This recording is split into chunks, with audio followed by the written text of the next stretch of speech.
Quando você pensa em Páscoa, você lembra do quê? Para muita gente lembra do coelho.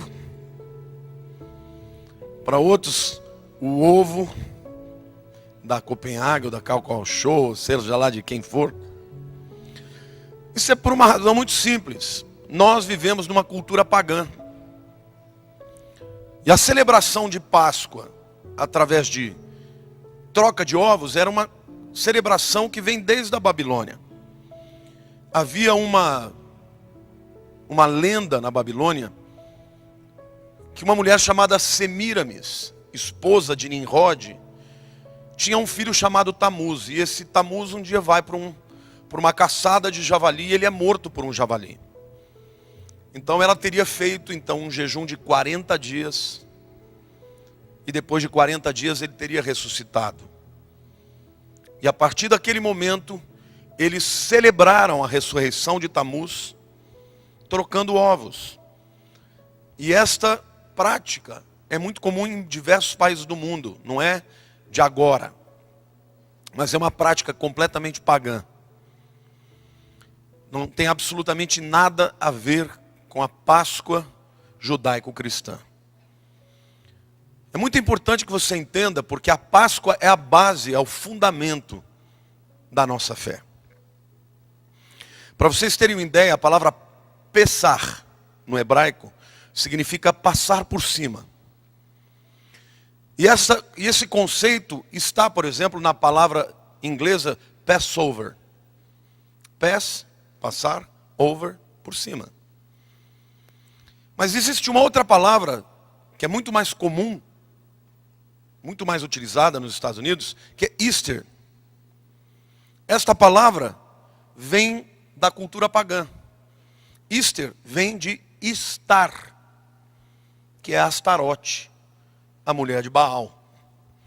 Então vejam como nós vivemos numa cultura chamada cristã, mas que na verdade está completamente influenciada pelo paganismo. Hoje você vai entender o que é a verdadeira Páscoa. O que é que nós celebramos, amém? Então eu peço que você acompanhe, ou você ligue a sua Bíblia, ou abra a sua Bíblia, ou acompanhe no livro de Êxodo, capítulo 12. Nós não vamos ler os versículos todos agora, porque nós vamos ler de maneira paulatina. Você se lembra que o povo de Israel foi escravo durante 400 anos no Egito. E Deus levanta Moisés para que Moisés leve o povo e liberte o povo. Faraó não aceitou e Deus começou a manifestar o seu poder através de pragas. 9 foram as pragas e nenhuma delas surtiu resultado no sentido de que Faraó libertasse o povo.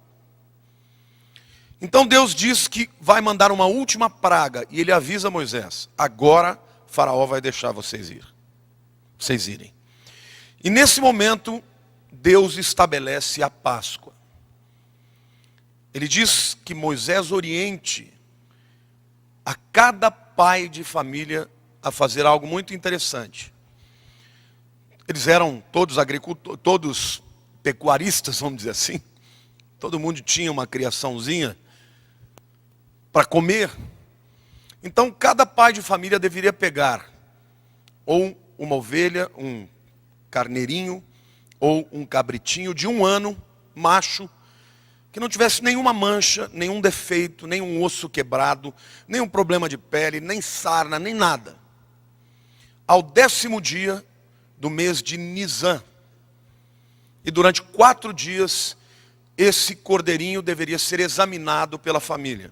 E no 14º dia, ele seria degolado e o sangue deveria ser passado na verga da porta e nos 2 umbrais. Durante aquela noite, o povo de Israel estaria comendo ervas amargas, comendo pão sem fermento. Deveriam cingir as suas vestes com cinto, vestir as sandálias, pegar o cajado, porque aquela noite seria a noite da libertação. E assim foi. Todo o povo obedeceu. E quando o Senhor passou sobre o Egito, todas as casas que não tivessem o sangue pintado nos umbrais e na verga, os primogênitos morreriam.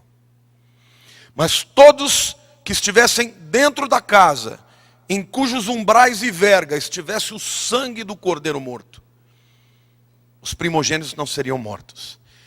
E naquela noite, o horror foi tamanho no Egito que Faraó deu prata, deu ouro e mandou o povo embora. Desde então, toda celebração de Páscoa, o pai de família judeu reúne a sua família, celebram o Seder, que é a alimentação, que é a refeição original, e ali o pai de família conta como é que foi que o povo de Israel foi liberto da escravidão no Egito. Amém?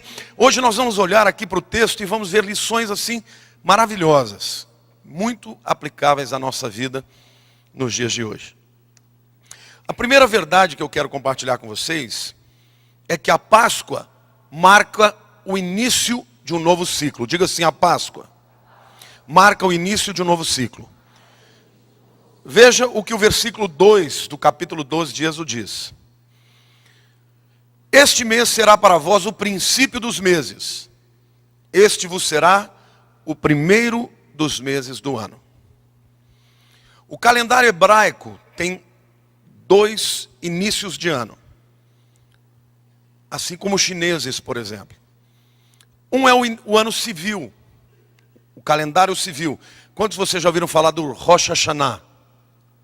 Rosh, cabeça, Ra é o artigo, Shana, ano, cabeça do ano. O início do ano civil, que fica entre setembro e outubro. Mas o calendário que de fato conta para Deus é o calendário espiritual. E o calendário espiritual começa no mês de Nisan, principalmente pelo fato de que a Páscoa estaria estabelecendo um novo período na história de Israel. E a Páscoa deveria ser celebrada no 14º dia deste mês de Nisan. Qual é a aplicação para nós? Da mesma forma que o cordeiro pascal, que foi degolado e morto entre os hebreus, iniciou um novo ano, um novo ciclo. Jesus, o verdadeiro Cordeiro de Deus, também inicia um novo ciclo na vida daqueles que o aceitam. Amém? Quantos já tem Jesus na sua vida aqui? Diga, eu tenho. Então a palavra de Deus diz para você, aquele que está em Cristo é nova criatura. As coisas velhas já passaram, eis que tudo se fez novo. Diga isso, eu tenho Jesus. E portanto, eu tenho direito e oportunidade de um novo começo. Satanás está preocupado com o seu passado, Deus está preocupado com o seu futuro. Satanás quer que você olhe para o Egito, Deus quer que você olhe para a terra prometida. Satanás quer te manter encarcerado, Jesus quer te libertar. E a Bíblia diz, conhecereis a verdade vos libertará. Aquele, pois, a quem o Filho vos libertar, verdadeiramente sereis livres. Amém ou não? Então, queridos, a Páscoa simboliza um novo começo, uma nova oportunidade. Diga assim, em Jesus, eu tenho uma nova oportunidade de recomeçar. A segunda verdade que a gente vê no texto era que o cordeiro devia ser comido por toda a família. Diga, o cordeiro era para toda a família. Versículo 3 diz assim, falai a toda a congregação de Israel, dizendo, ao 10º dia deste mês tomará cada um para si um cordeiro, segundo as casas dos pais, um cordeiro para cada família. Então eles deveriam separar um cordeiro não para cada pessoa, mas um cordeiro para cada família. Sabe por quê, querido? Porque no coração de Deus, a salvação sempre diz respeito à família. Quando Deus salvou Noé, a Bíblia diz que só havia um justo na terra, Noé. Mas quando veio o dilúvio, Deus livrou Noé, livrou com a família inteira. Noé, sua esposa, filhos e noras. Eu quero dizer para você que a salvação de Jesus é para a sua casa inteirinha. Talvez você não tenha ainda todas as pessoas convertidas, mas a promessa de Deus vai chegar na tua família. Não vai ficar nenhum sem se converter. Você crê nisso? Diga amém. Diga eu recebo em nome de Jesus. Pode reivindicar para a sua família. Se você já se apropriou do Cordeiro, ele vai ser suficiente para toda a tua casa. Amém? A terceira verdade que a gente vê aqui é que o Cordeiro podia ser muito para uma família. E quando era assim, eles tinham que chamar outra família para se juntar e ambas as famílias comerem juntos. Veja o versículo 4, diz assim: mas se a família for pequena demais para um cordeiro, diga pequena demais para um cordeiro, tomá-lo-á juntamente com o vizinho mais próximo de sua casa, conforme o número de almas, conforme ao comer de cada um, fareis a conta para o cordeiro. Ou seja, uma família pequena não dava conta de comer um cordeiro. Então eles chamavam outra família e celebravam juntos para comer todo o cordeiro. Diga assim: Jesus, o Cordeiro de Deus, nunca, diga nunca, é pouco para uma família. Diga isso frequentemente. Ele é demais. Sabe o que a palavra de Deus está nos ensinando? Não importa quais sejam os seus problemas. Podem ser muitos, diversos. Problemas intransponíveis. Problemas que humanamente falando são insolúveis. Mas eu quero dizer que um cordeiro será suficiente para a sua família.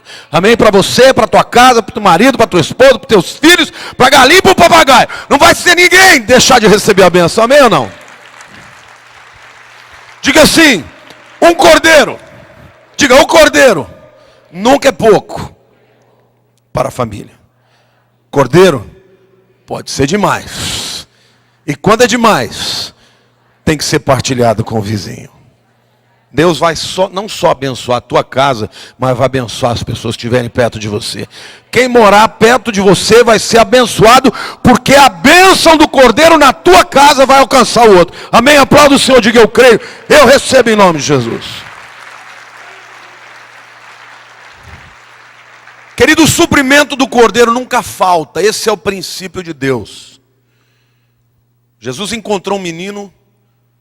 Quando viu a necessidade de uma multidão inteira, ele tinha 5 pães e 2 peixes. Era pouco, mas ali estava o Cordeiro de Deus.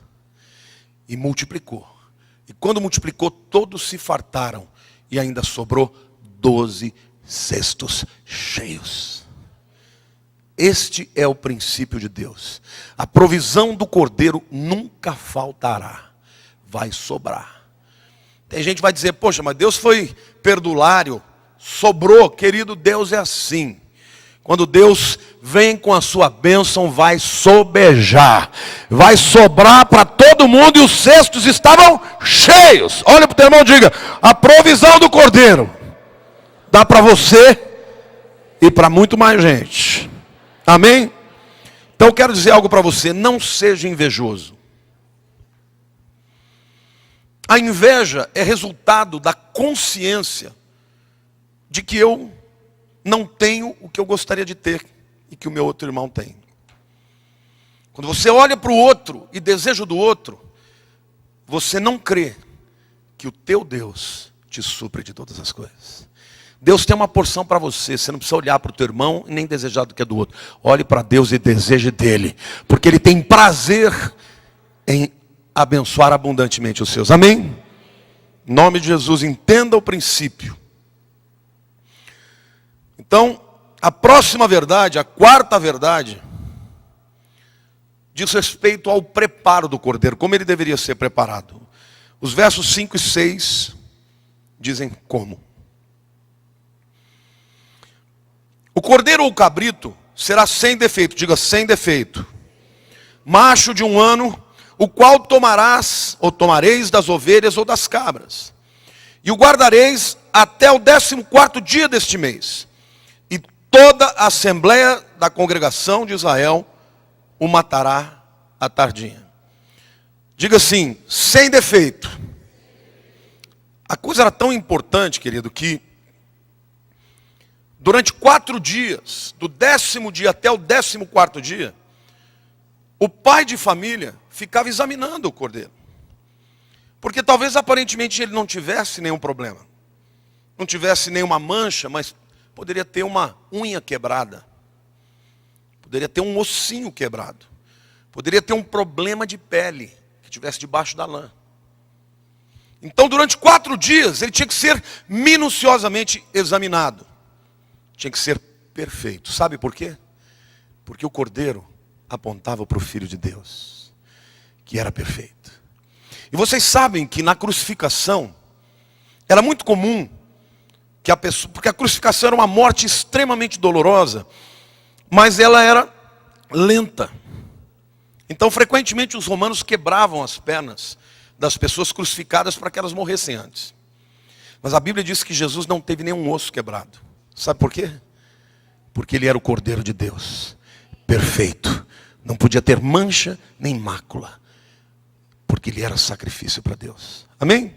Então o preparo era necessário. E João Batista entendeu perfeitamente quando viu Jesus passando e disse: eis o Cordeiro de Deus que tira o pecado do mundo. No dia anterior, Jesus estava chegando ao mar da Galileia e ele foi para ser batizado por João Batista. E João Batista ouviu e falou: eu não sou digno nem de desatar as sandálias dos seus pés. Eu não posso te batizar. Sou eu que tenho que ser batizado por você. E Jesus: é importante que se cumpra todas as coisas. Ele era perfeito, mas ele estava se identificando com os pecadores aos quais ele vinha salvar. Vocês imaginam durante 4 dias um cordeirinho de 1 ano?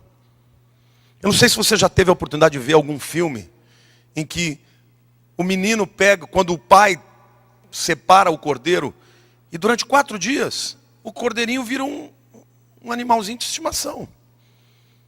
E certamente o menino mais jovem da casa carrega ele no seu pescoço e chama pelo nome e faz carinho, fica ligado ao cordeiro. O pai está olhando com o olhar de quem examina. O filho tendo uma relação de amor. Foi isso que aconteceu. Jesus se identificou com os pecadores. E Deus espera que nós o amemos, que tenhamos afeto por ele. Mas no tempo oportuno, o Pai teve que sacrificá-lo para nossa salvação. Então o preparo era muito importante. E é importante que vocês entendam também que nestes 5 dias, 10º, 11º, 12º, 13º e 14º, segundo os rabinos, era o tempo suficiente para uma avaliação minuciosa. Mas Jesus chegou em Jerusalém, porque ele morava na Galileia, em Cafarnaum. Ele chegou em Jerusalém exatamente no 10º dia. Olha para o teu irmão e diga: não foi nem um dia antes e nem um dia depois. E durante os quase 5 dias ele também foi examinado por todos. Pelos fariseus, pelos saduceus, pelos herodianos, pelo sinédrio, por Herodes, por Pilatos. E todos não viam dolo nele. Não viam culpa nele. Não viam mancha nele. A ponto dos líderes de Israel dizerem: nós vamos ter que inventar uma história para matar esse homem. Porque ele é um problema para nós, mas ele é inimputável. Não há dolo nele. Pilatos lavou as mãos. Para mim, eu tenho que liberar esse homem. Não tem pecado. Eu lavo as mãos e a multidão crucificam. Os mesmos que se ativeram a ele afetivamente foram os que o crucificaram. Este é o Cordeiro da Páscoa. Do 10º ao 14º dia, sendo examinado por homens, pelo próprio Deus, que do céu ora e diz: esse é o meu filho amado, em quem me alegro, em quem me comprazo, a ele ouvi. E por fim, examinado pelo próprio diabo.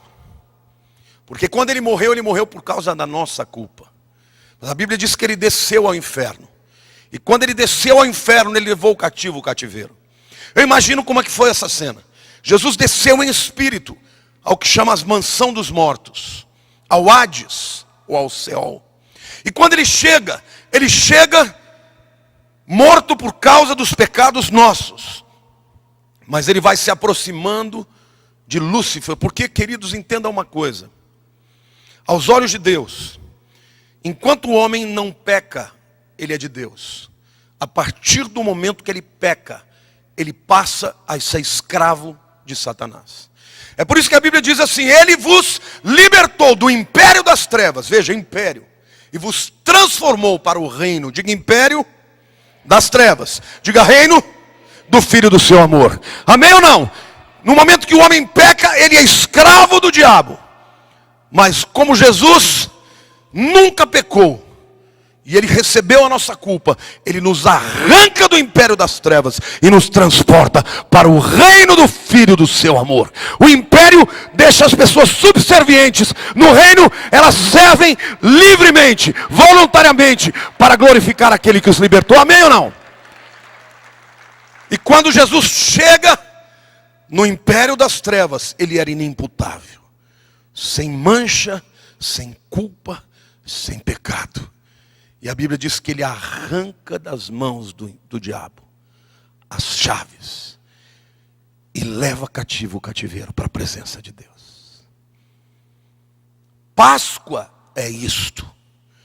É o Filho de Deus morrendo para nos libertar. Amém? Então Jesus passou por um grande exame. Não só nas suas palavras, como nos seus sentimentos, nas suas intenções, nas suas atitudes, e em tudo, ele foi puro. Ele amou aos que os bofetearam, perdoou aos que o traíram. Em nada ele pôde ser culpado. Mas algo mais incrível não, mais extraordinário, porque é totalmente incrível. Diga assim: o sangue do Cordeiro deveria ser colocado nos umbrais e na verga das portas. Vejam que os versículos 7 e os versículos 12 e 13 dizem: tomarão do sangue e poluão em ambos os umbrais, de um lado e de outro,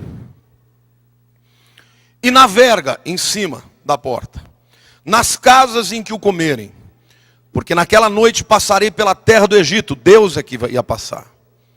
E ferirei todos os primogênitos na terra do Egito, tanto dos homens quanto dos animais. E sobre todos os deuses do Egito executarei juízos, porque eu sou o Senhor. Mas o sangue, diga o sangue, vos será por sinal nas casas em que estiverdes. Vendo eu o sangue, diga vendo o sangue, passarei por cima de vós, Pessah, ou Passover, ou passar por cima. E não haverá entre vós praga para vos destruir, quando eu ferir a terra do Egito. Imagina que isso aqui é a porta, tá? O sangue devia estar aqui, devia estar aqui e devia estar aqui. O que parece isso? Aqui, aqui e aqui. Se você... E sabe o que é mais lindo? É a figura da cruz. Deus está dizendo assim: vocês passem o sangue do lado de fora da porta, e não do lado de dentro. Deixa eu perguntar, quem estava lá dentro viu o sangue? E quem estava olhando de fora?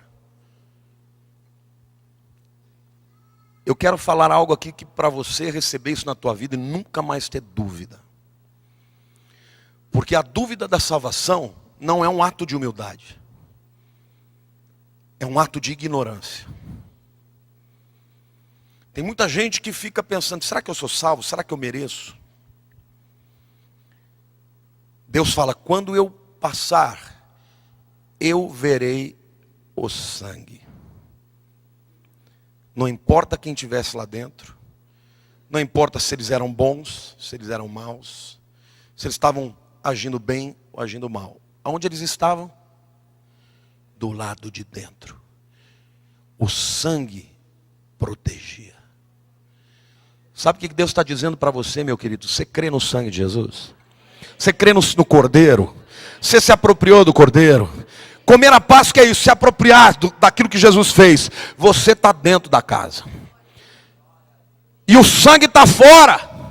Você pode não estar vendo, mas Deus está vendo. Deus, a salvação não depende daquilo que Deus vê em nós, porque o olhar dele vai estar dirigido para o sangue do seu Filho Jesus. Amém ou não? Aplauda o Senhor, porque essa é a maior verdade. É a grande bênção das nossas vidas.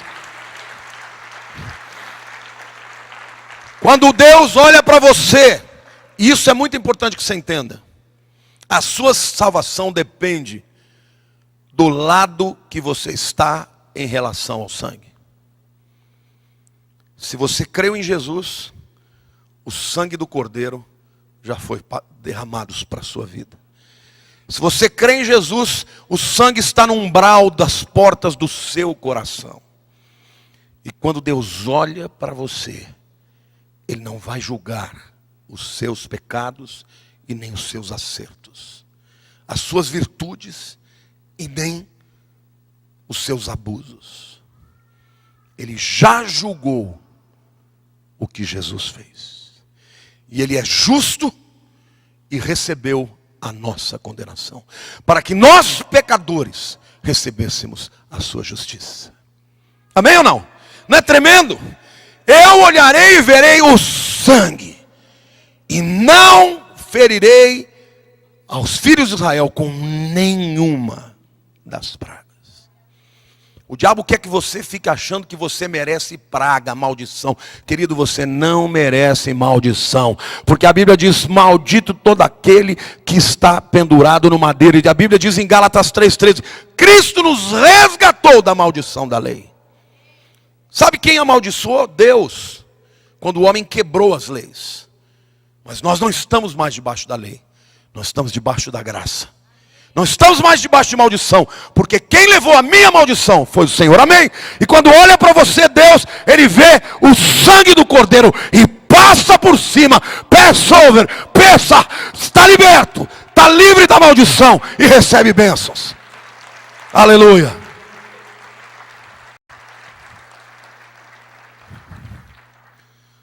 A coisa é tão tremenda, e eu quero que você entenda, o apóstolo Paulo fala aos Hebreus que tudo isso é sombra dos bens que viriam no futuro. Em outras palavras, o cordeirinho que morria era só uma figura, um tipo do verdadeiro Cordeiro de Deus que tira o pecado do mundo. Mas no Salmo 105, olha o que a Bíblia diz, olha que coisa tremenda. Salmo 105, versos 37 e 38. Depois que houve a Páscoa, então fez sair o seu povo com prata e ouro, diga prata e ouro. E entre as suas tribos não havia um só, diga um só, inválido. Alegrou-se o Egito quando eles saíram, porquanto eles tinham infundido terror. O temor que veio sobre a nação foi tão tremenda que eles falaram: vão embora, nós damos tudo para vocês. E o povo ia saindo, aquela multidão, e o povo ia dando joias, ouro, prata. E o povo se alegrando porque os judeus estavam indo embora. Os que os tornaram cativos, e que usufruíram deles, do seu trabalho, da sua labuta, do seu suor, estavam dizendo: pelo amor de Deus, vão embora para a liberdade, porque nós não aguentamos ficar perto de vocês. E a Bíblia diz que quando eles saíram com ouro e prata. Diga ouro e prata, fala de provisão. Nenhum inválido, e a palavra inválido no hebraico, kashal, significa manco ou cambaleante. Saíram do Egito. Num dia eles eram escravos, no dia seguinte eram livres. E a Bíblia ainda diz que não tinha nenhum doente, fraco, cambaleante, e todos saíram com ouro e prata. Meu querido, se a sombra da verdadeira Páscoa fez isso, o que dirá o verdadeiro Cordeiro de Deus que tira o pecado do mundo? Satanás quer que nós louvemos a Deus pelas nossas enfermidades, e Deus está dizendo para você: Deus quer te libertar de toda enfermidade. Você não precisa ficar debaixo de enfermidade, porque a Bíblia diz: nenhum só estava cambaleante. Porque aceitamos a salvação espiritual e não aceitamos que Deus tem provisão e saúde completa para aqueles que creem nele. Amém ou não? Ora, Jesus veio e ele curou as pessoas fisicamente.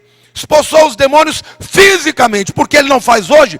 Porque a igreja está entrando no chamado reducionismo espiritual. Não, eu creio que ele morreu para me salvar, mas curar já é demais. Não, curar não é demais não. Isso faz parte da sua herança de povo livre, de povo que comeu a Páscoa do Cordeiro verdadeiro que é Jesus. Amém ou não? Diga para a pessoa ao teu lado, Jesus quer fazer uma obra completa na tua vida.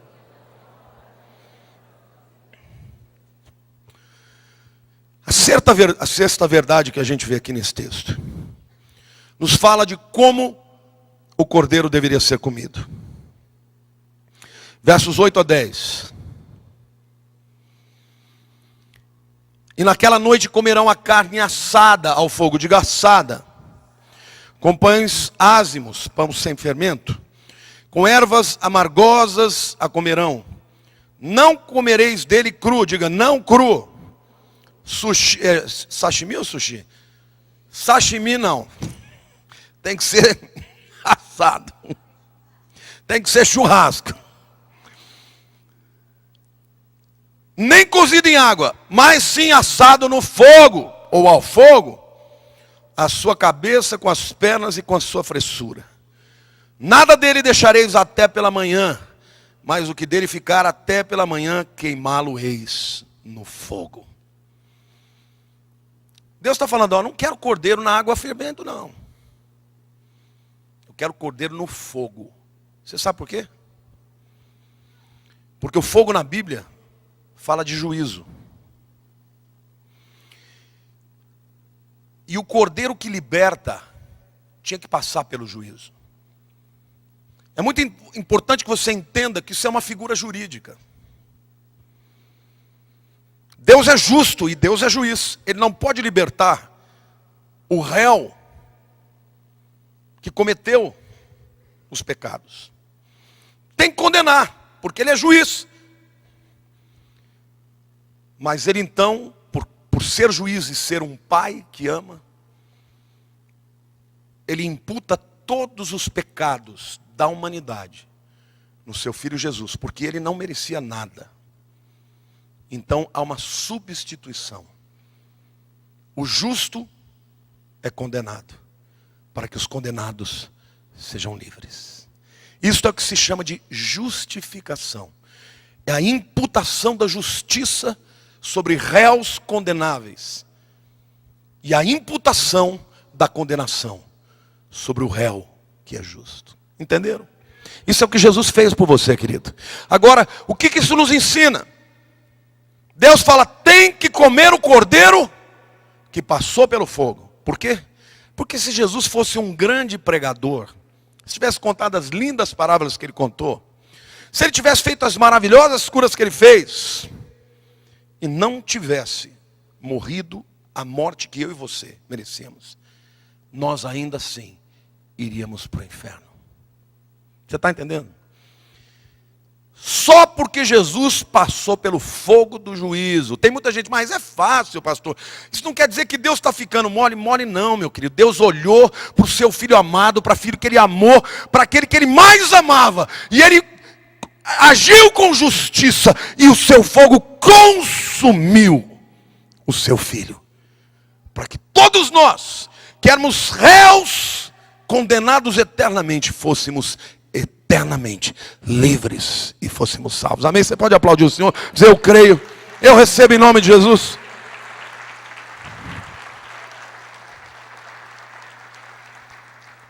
Portanto, o fogo fala da morte, do juízo de Deus sobre Jesus. E sabem o que os rabinos dizem? Que até alguns egípcios, que tinham alguma familiaridade com judeus, vendo o poder do Deus de Israel, resolveram se esconder, com a anuência dos judeus, nas casas dos judeus. A gente pode dar até uma beiradinha para mim aqui? E os rabinos dizem que eles foram poupados. Porque não era a família que a pessoa pertencia. Não era a qualidade dela. Não era nem o fato de ser judeu. Era o fato de estar protegido pelo sangue. E a Bíblia diz que onde abundou o pecado, superabundou a graça. Entenda uma coisa, querido. O mundo está abundando no pecado. Tem muitos tipos de pecados. Mas a graça superabunda. Não há pecados que possam suplantar a graça de Deus. Amém ou não?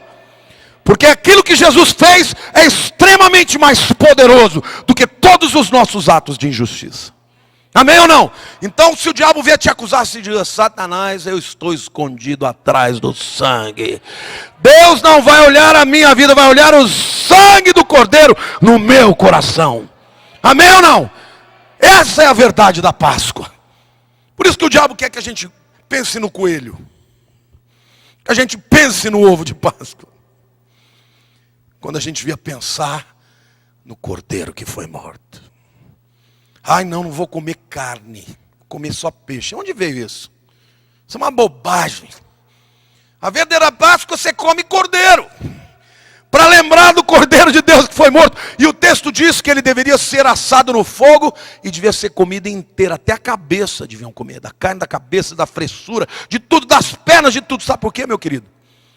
Porque em cada porção do Cordeiro de Deus há um benefício e uma bênção para você.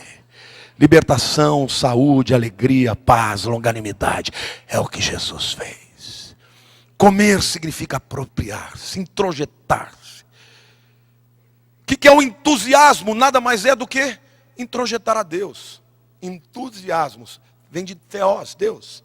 Quando você come o cordeiro, você fica entusiasmado, porque ele entrou no seu coração. Amém? Diga para a pessoa ao teu lado: para de ficar de bode. Diga: Páscoa é dia de celebração. Aproprie-se do cordeiro assado na justiça de Deus e seja livre em nome de Jesus. Aleluia. Querido, para de olhar para o teu passado. Olha para o futuro. Quem acusa é o diabo. Pode ter certeza de uma coisa: no último dia, a diferença do lugar onde você vai ficar tem a ver com o que Jesus é para você. Se ele for só um mestre, você não vai entrar no céu. Se ele for só uma pessoa que você admirou, você não vai entrar no céu. Mas se ele entrou no teu coração como Senhor e Salvador da tua vida, você tem o seu nome escrito no livro da vida. E naquele grande dia, você estará presente. Amém ou não? Na presença de Deus.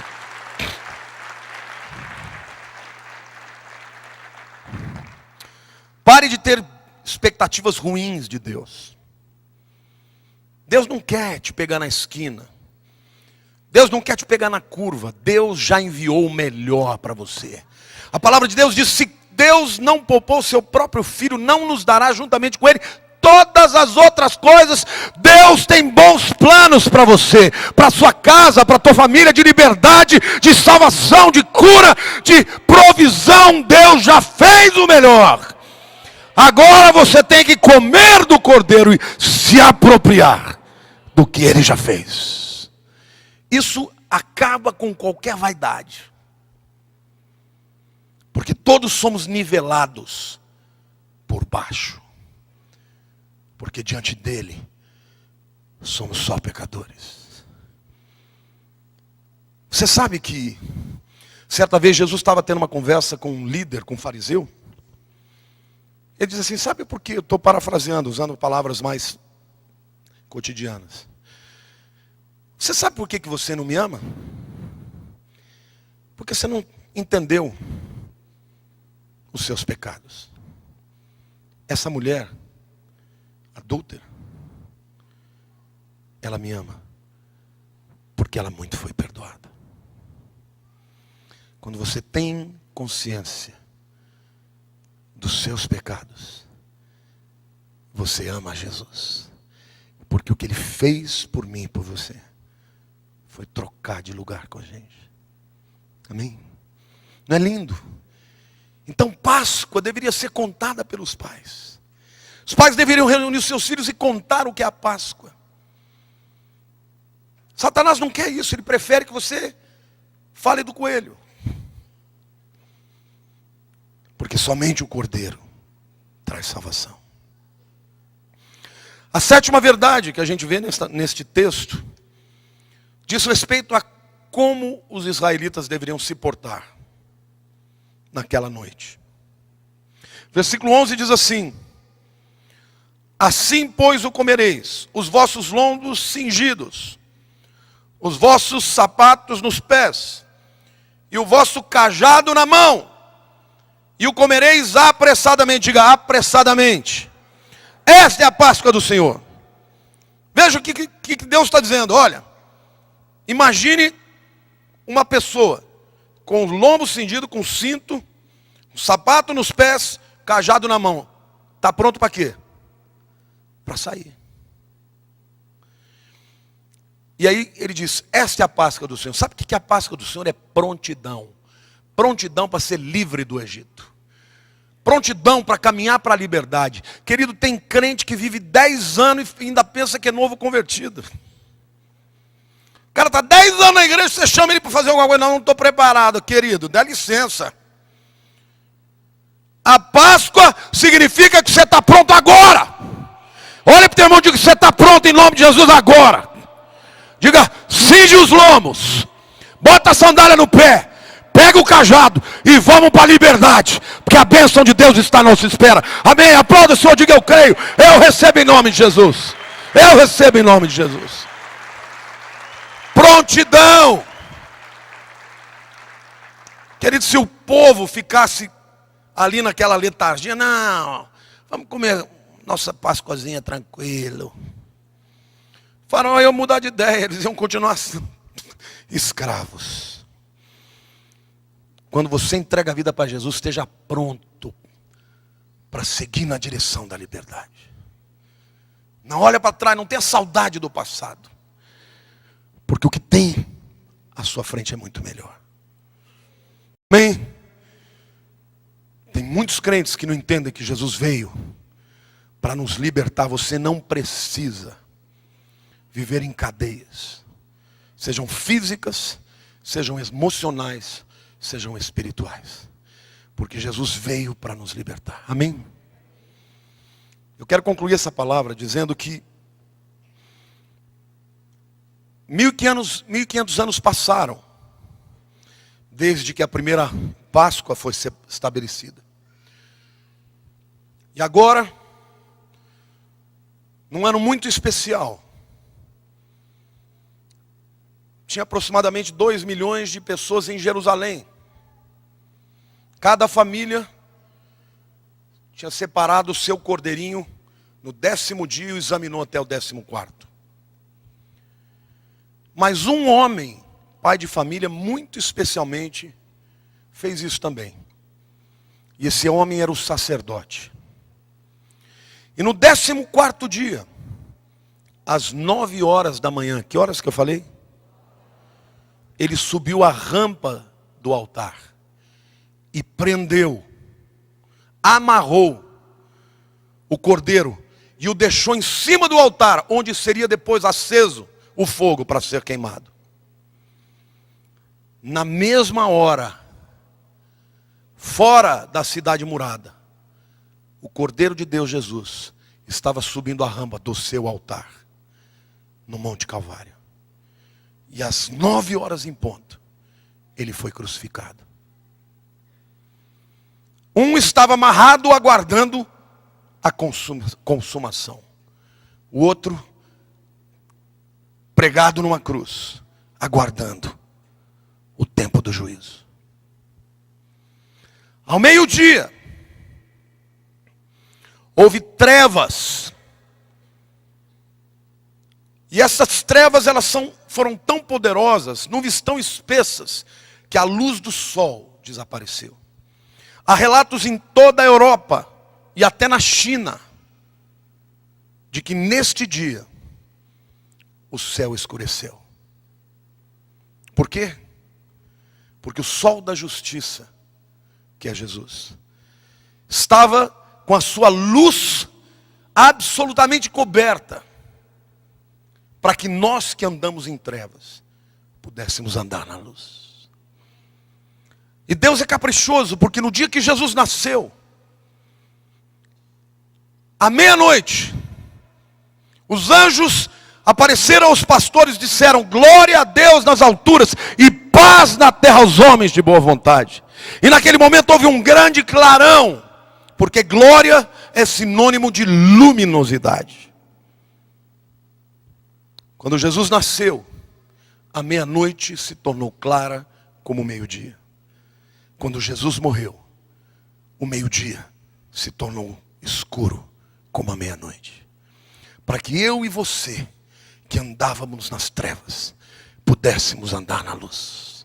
Amém ou não? A luz do Senhor brilhou. A luz do sol da justiça foi coberta, para que a sua luz fosse apropriada por nós que estávamos nas trevas. Amém ou não? E às 3 horas da tarde, o sacerdote sobe a rampa, degola o cordeiro e o joga no fogo do altar. E quando ele faz isso, ele brada para a multidão: está consumado. Exatamente às 3 horas, a palavra de Deus diz que Jesus, ali não só como cordeiro, mas como sacerdote, diz: Pai, em tuas mãos entrego o meu espírito. E bradou: está consumado. Um, o sacerdote humano no Monte Moriá, o outro, o sacerdote divino no Monte Calvário. Está consumado, querido, significa que não tem mais o que ser feito. Amém ou não? Você não anda, não busca santidade para ser salvo. Você busca santidade por amor e por gratidão. Porque você já foi salvo, porque o trabalho de Jesus já foi consumado. Diga para a tua pessoa do teu outro lado: está consumado. Amém ou não? Você crê nisso?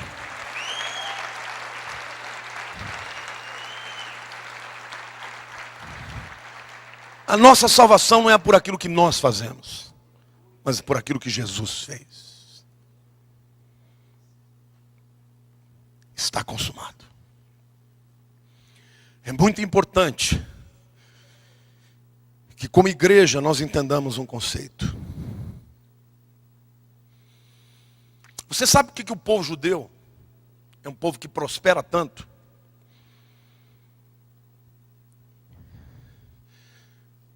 Judeu, para vocês terem uma ideia, é uma terra onde 75% do seu território é deserto. Uma terra onde tem inimigos de todos os lados. Vocês sabiam que a maior parte das patentes tecnológicas são de judeus? Você sabia que a maior parte das descobertas científicas da medicina são de judeus? Este povo tem algo diferente. E uma coisa, eles passam de pai para filho. Em cada celebração do Pessah, da Páscoa, o pai reúne a sua família e conta: nós éramos escravos, mas Deus nos libertou. E o povo judeu aprende a ter autoestima, não por confiança própria, mas por entendimento de um chamado divino. E de pai para filho a palavra é ensinada. Hoje nós deixamos que o mundo ensine os valores para os nossos filhos. Deixamos que a igreja ensine. Você é o sacerdote da tua casa. É você que deve contar para o seu filho que, se ele entregar o coração para Deus, ele vai prosperar em tudo que ele fizer. É você, como pai e sacerdote da sua casa, que vai ensinar a ele que os valores da fé, do entendimento e da entrega a Deus valem mais do que qualquer valor da vida. E assim você garantirá que os seus filhos sejam brilhantes e se destaquem em todas as áreas. Porque é isto o que Deus quer para a tua família. Páscoa deve ser celebrada pela família. Jesus é suficiente para toda a tua família. Muito mais importante do que você dar uma escola de alto nível. Podemos dar, se podemos. Mas o que vai fazer do seu filho ou da sua filha alguém diferenciado é a sua fé e o seu entendimento do que Deus fez na vida dele. Amém? Feche seus olhos.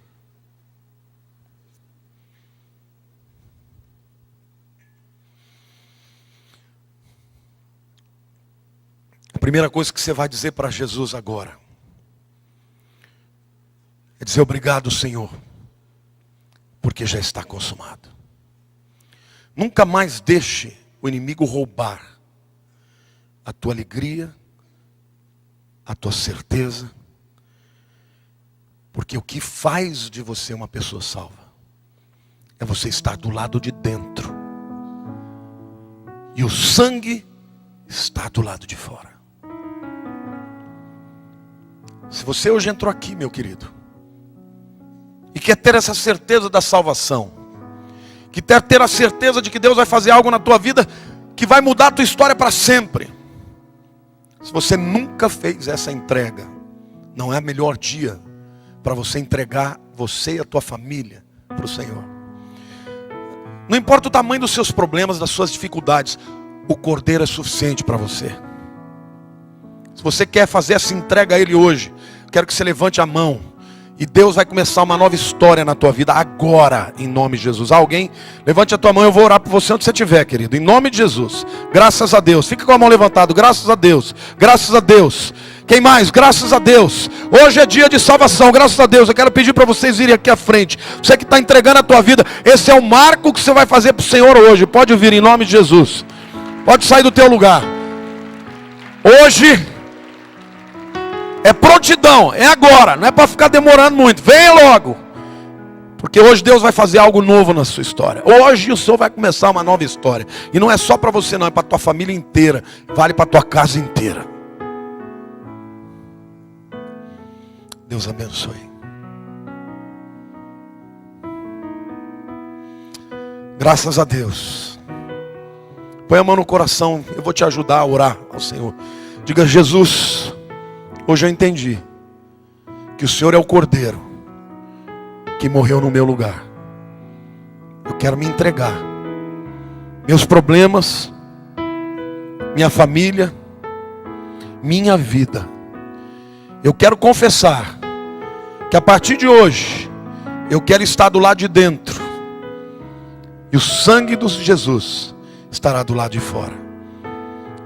Em nome de Jesus, eu entrego a minha vida para que tu sejas o meu único Salvador. Cuida de mim, cuida da minha casa, porque eu estou me entregando. Amém. Deus abençoe, que coisa linda que vocês fizeram hoje. Parabéns. Vai começar uma nova história. Em nome de Jesus. Quero pedir para vocês acompanhar os diáconos. Eles vão fazer mais uma oração por vocês. Não fique aflito não vão pedir nada para você. Vão só orar com você. Acompanhe eles aqui, depois nós vamos. E agora eu quero que você fique de pé, meu querido.